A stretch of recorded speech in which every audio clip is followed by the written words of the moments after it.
again. If you'd like a complimentary issue to the International Forecaster, give us a call at 1-800-375-4188. And we have Robert Chapman joining us this afternoon from the International Forecaster. Good afternoon, Bob. Well, good afternoon. Yeah? I see we had kind of an up and down day all day today. Yes, we did. Well, our government tried again to knock the price down, and they couldn't do it. And the shares were up 10 cents, down 10 cents, that sort of thing, mixed to even. A non-conclusive day, but they were kept from knocking the price of gold and silver down today.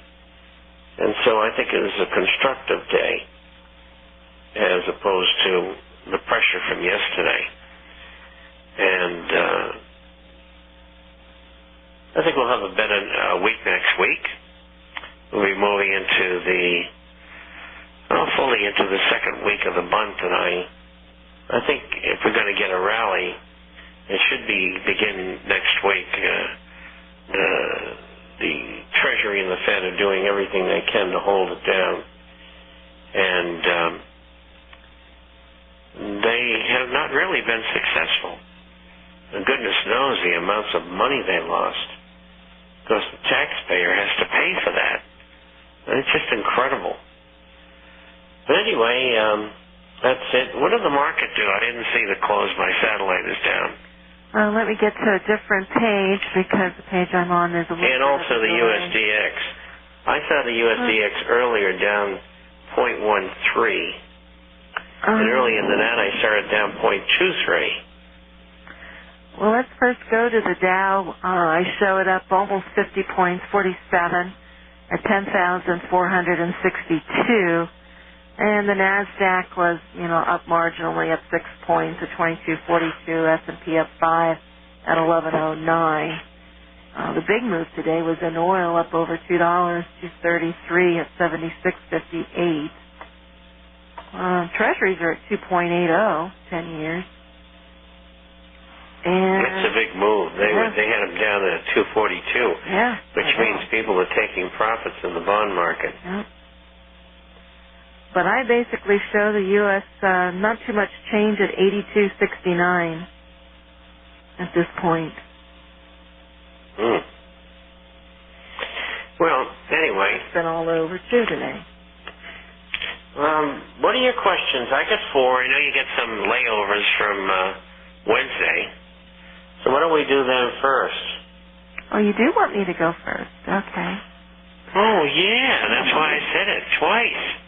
Hey, what do you think's going to happen tomorrow about all this controversy about the burning in Florida? Nothing. Koran, and it's just against. He's going to withdraw. I think it was a dumb thing to do in the first place. You're better off exposing things and people for what they are, rather than attacking them. It's dumb. I mean, the guy's going to get put in the category with Adolf Hitler. I don't think that's a very good idea. No matter what you feel about other religions, you don't burn their books. That's not going to accomplish anything. Well, he certainly got front page headlines. Yeah, because it distracted people from the real problems at hand, which I list in tomorrow's forecaster. I mean, the figures are dreadful, and the market goes up. Well, only one way that can happen. Government intervention, rigging, manipulation. I mean, even the employment numbers yesterday, I read where the numbers, they spun those, but there was, 9 or 10 states that didn't even report yesterday. And well, they reported estimates, so when they do that, and they're all Democratic states, and that when they report them, they understate them. Yep. Yep. It's another scam. Any excuse to justify the market trading where it's at, it's ridiculous. And sooner or later it's going to come down, and ladies and gentlemen, with the exception of gold and silver shares, you do not want to be there. We have this question in from Tim, from listening to you, Bob, talking about timing for the really bad items, the really bad stuff that's coming, being 1 to 2 years away. Tim assumes he assumes you mean this time if things continue to run at this regular pace. But a catastrophic event like a war, an attack on the U.S. or so forth could set it off sooner. Bob, what's your opinion? Are the chances of things running a regular course? In other words, do you expect a big event, real or man-made, to be the catalyst bringing down the economy? Well, it's a hard question to answer because they've had every chance that they wanted to have a war in the Middle East, and they haven't had one. So, maybe it's bluster. I mean, those kind of things are hard to figure. But on the other hand, it's easy to figure that they really need a war. And so, you don't know which way it's going to go. And I imagine if it happens, the market would go down, the dollar would probably get somewhat stronger, and probably gold and silver would go higher. You got to remember, gold and silver and the shares are from extremely suppressed areas. I mean, gold and silver should be selling considerably higher. I mean, just based on inflation since 1980. So you want to be long.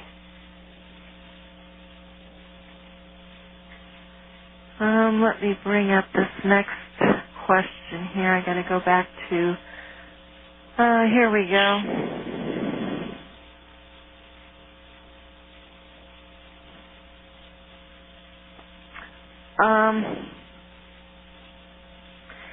The 2 million men strike in France, is that a start to eventual anarchy in the whole of Europe? Well, I don't know.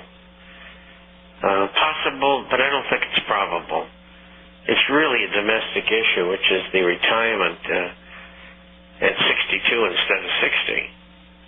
And the French people's idea is to, stop working as soon as possible and lay around and do very little.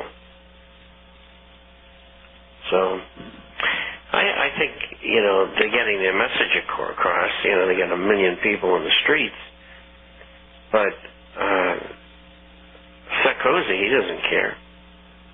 He was put in office by transnational conglomerates, and they want the retirement age boosted, and quite frankly, rightly so.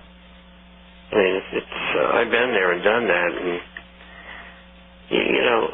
most people are not happy retiring early. There's never enough money and never enough things to do.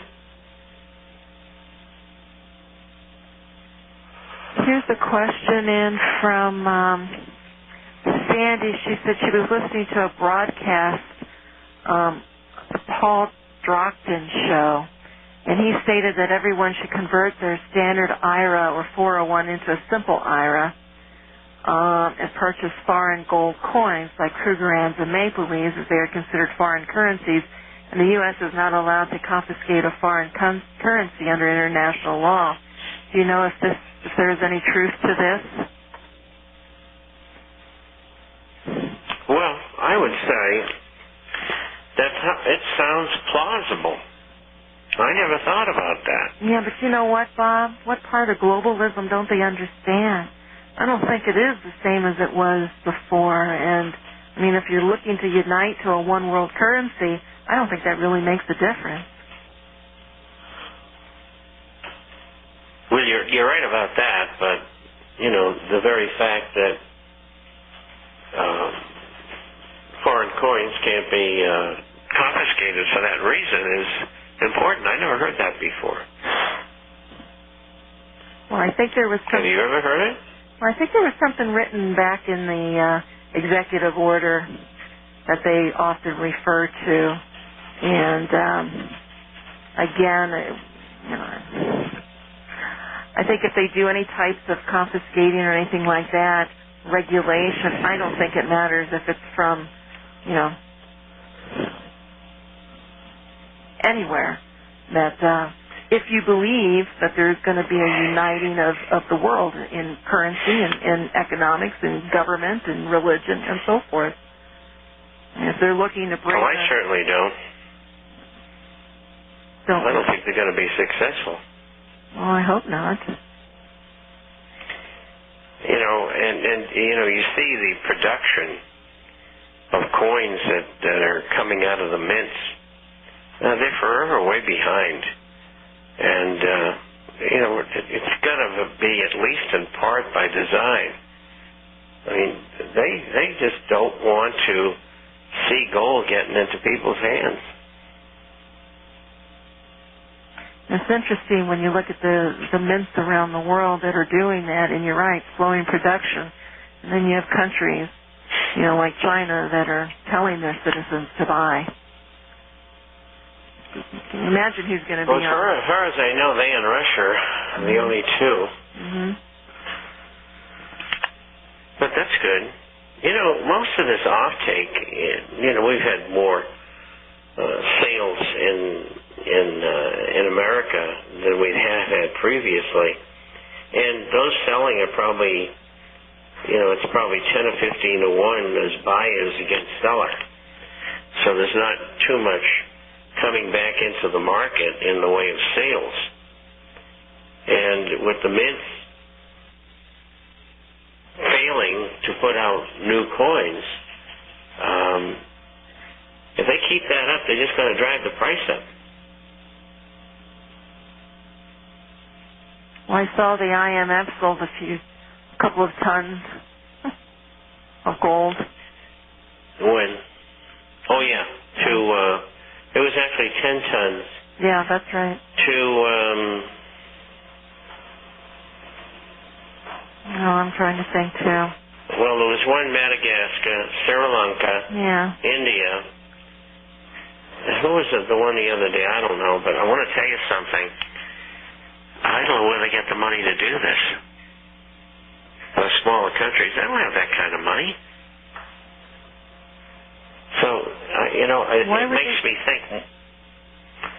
It makes me think more and more that this whole sale of gold is a scam operation, and there's no selling going on. All that's going on is they say they're selling so they can make up for the gold that they had because they went and sold it already.